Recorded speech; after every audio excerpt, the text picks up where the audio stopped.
삶으로 다시 떠오르기에 대해서 이야기해 보려 합니다. 에크하르트 툴레라는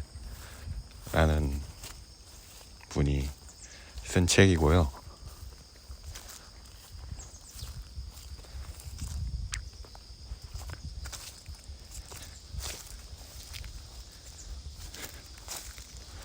어떤 책 발전소에 가가지고 책 소개가 인상적이었어가지고 고르게 구매를 하게 됐습니다.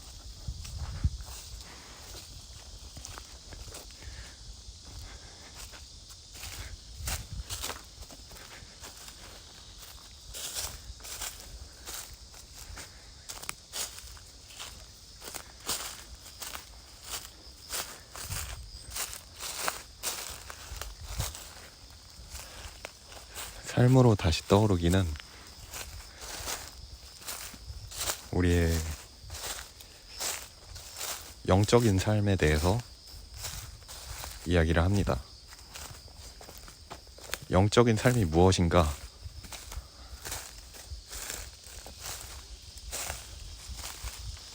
라는 질문이 저도 처음에 있었는데요.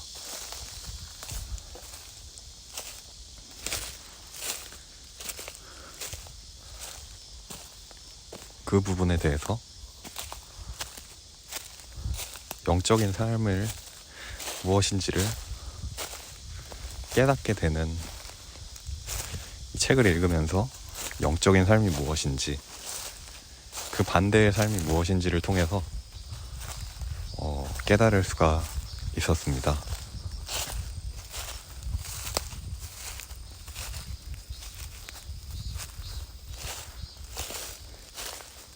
흔히 영적인 삶이라고 하면은 종교적인 삶을 떠올리실 수도 있는데요. 수도원이나 수도승이나 성직자처럼 어떤 종교적인 이미지를 생각할 수도 있겠습니다.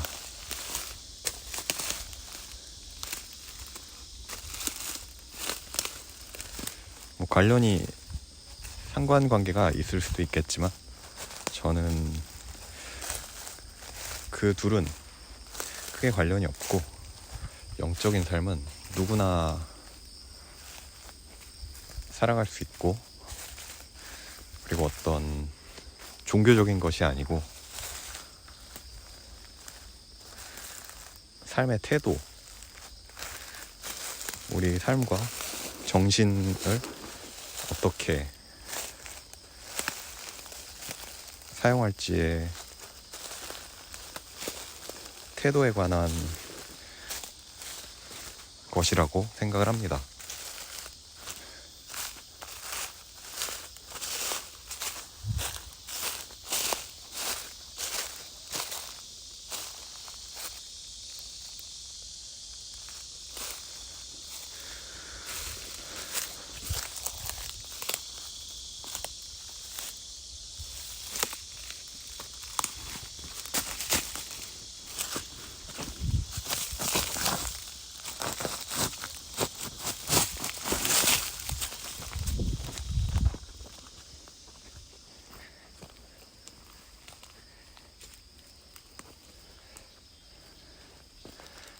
그래서 영적인 삶은 무엇인가?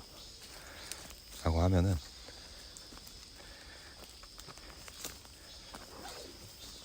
현재 지금 여기를 살아가는 것을, 지금 여기를 살아가는 그런 삶의 방식을 영적인 삶이라고 할 수 있습니다. 지금 내가 하는 일에 깊게 관여를 하고 깊은 마음, 깊은 정신으로 뭔가를 성스러운 마음으로 모든 행동을 하는 것, 그런 것이 영적인 삶이라고 할 수 있겠습니다.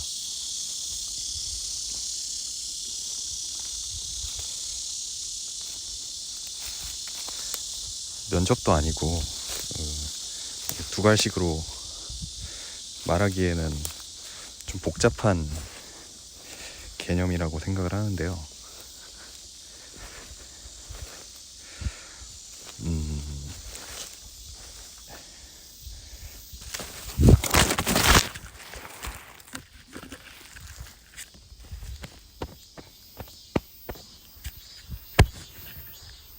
지금 현재를 다들 살아간다고 생각할 수가 있는데, 다들 우리는 생각을 하고 이런저런 생각에 빠져서 지내죠. 그리고 그 생각을 자신과 동일시합니다.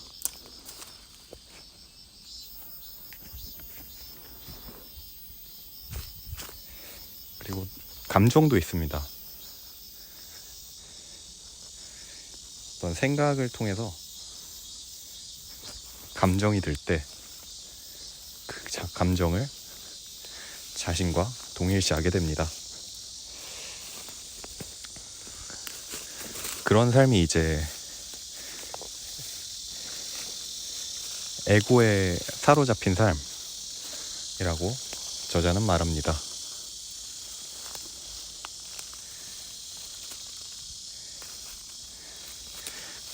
지금 이 순간에 집중하기보다 자신의 생각에 그리고 감정에 사로잡혀서 그것을 자신이라고 믿으면서 하루하루 살아가는 것이죠. 순간들을 살아가는 것이죠.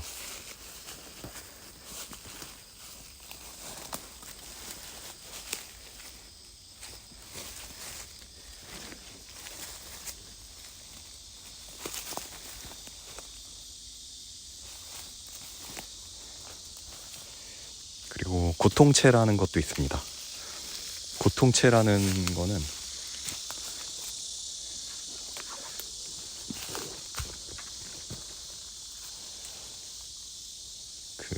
오래 전부터 형성된 어떤 감정의 에너지인데, 그게 내면에서 여전히 남아 있어가지고 지금까지도 영향을 미치는 그런 감정이라고 합니다. 뭐 어린 시절 부정적인 기억들에 만든 것이라고도 할 수 있고요.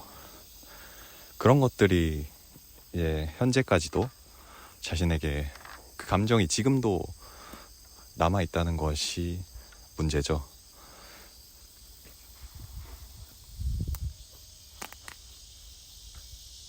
그리고 고통체는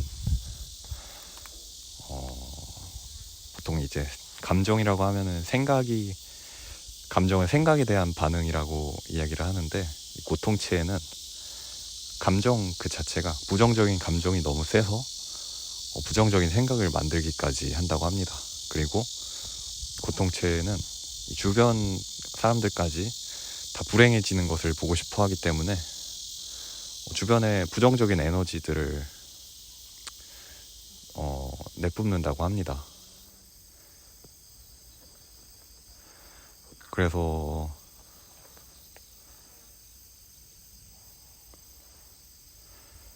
고통체에 가득 차 있거나 아니면 에고로 가득 차 있는 그런 사람들은 뭐 겉으로는 친절해 보일지 몰라도 뭐 찡그리고 뭔가 답답해 보이거나 그렇게 있을 수 있다고 합니다.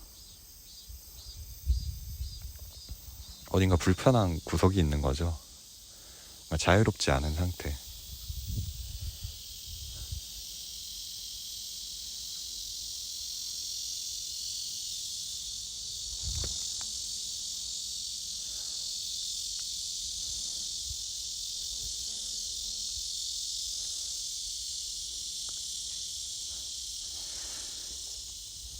그래서 핵심은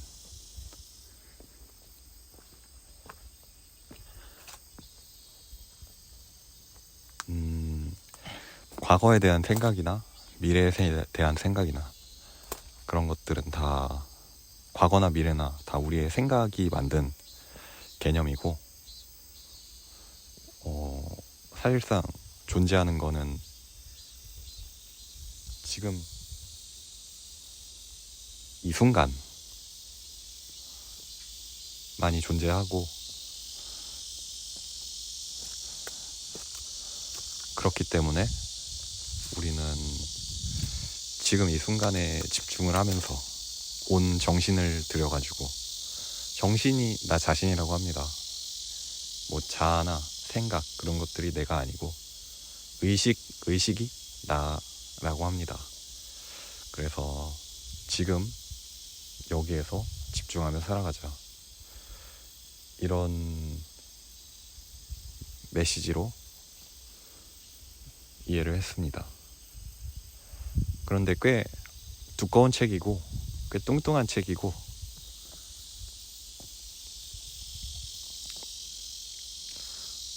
한 번에 읽고 싶었는데 어쩌다 보니까 지루하기도 하고, 오랫동안 계속 반복해서 읽으면 좋을 것 같아서 오랫동안 읽었습니다. 그리고 읽으면서 회의감이 들기도 했어요. 사람이 이렇게 살 수 있나? 현실적인 문제들도 있고, 현실에서는 그렇게 현재만을 생각하고 살아가기가 실제로는 어려움들이 있고, 그리고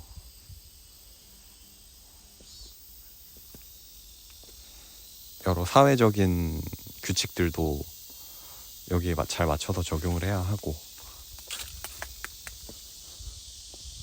그리고 내가 이렇게 산다고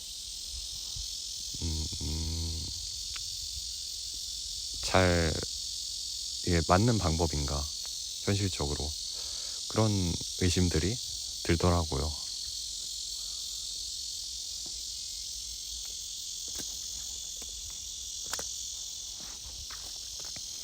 그리고 우리는 생각을 하고 살아야 되는 것 같아요.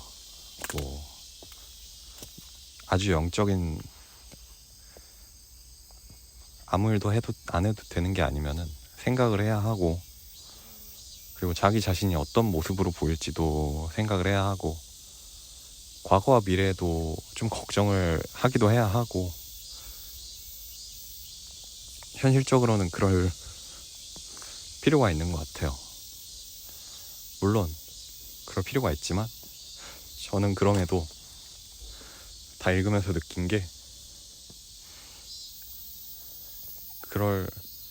이거를 온전히 이러한 삶을 살지는 못하더라도 완전한 100% 퓨어 순수한 영적인 삶을 살지는 못해도 이런 삶의 태도를 잃지 말아야겠다.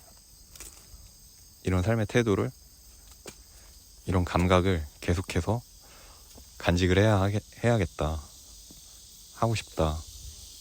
나는 이렇게 사는 게 정말 내가 마음이 편하고 주변 사람들에게도 좋은 에너지를 전달할 수가 있고, 정말 만족하며 행복하게 즐겁게 살 수 있는 길인 것 같다고, 그런 느낌을 갈수록 받았습니다. 그래서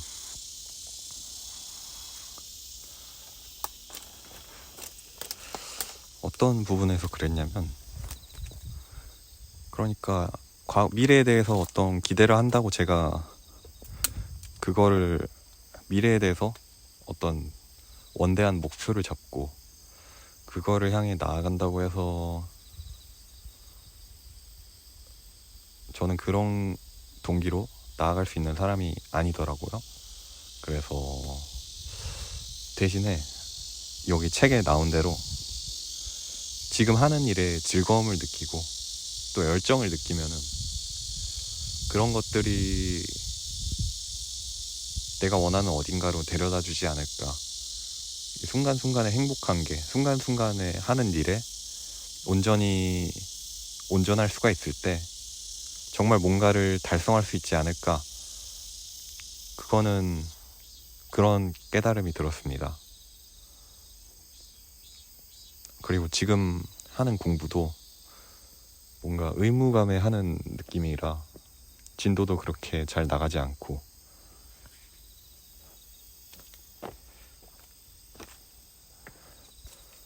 뭔가 진도를 잘 나갈 때도, 초반에 진도를 잘 나갈 때도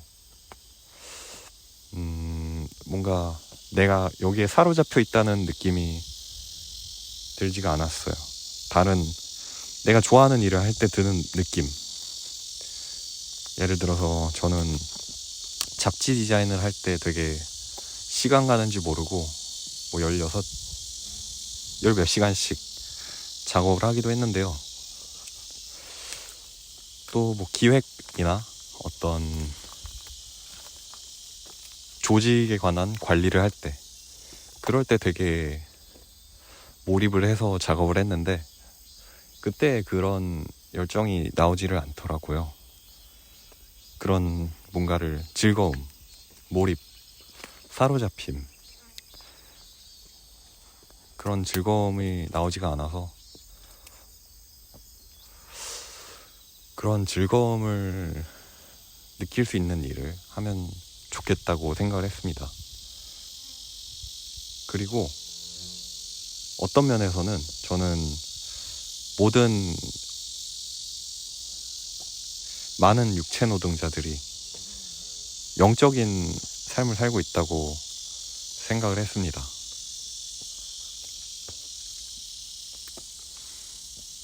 즐거움을 느끼고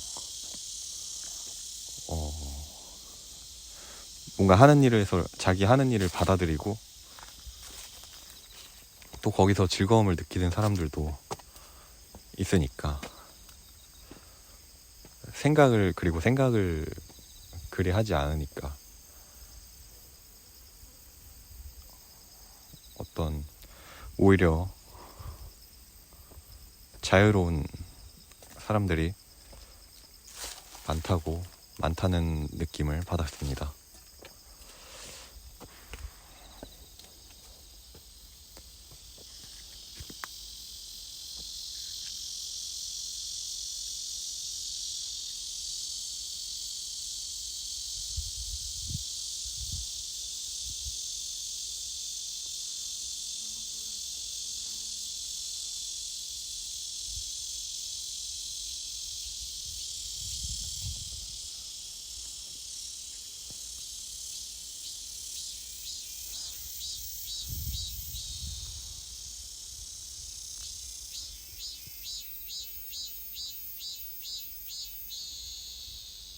지금까지 삶으로 다시 떠오르기에 대해서 이야기를 해봤습니다.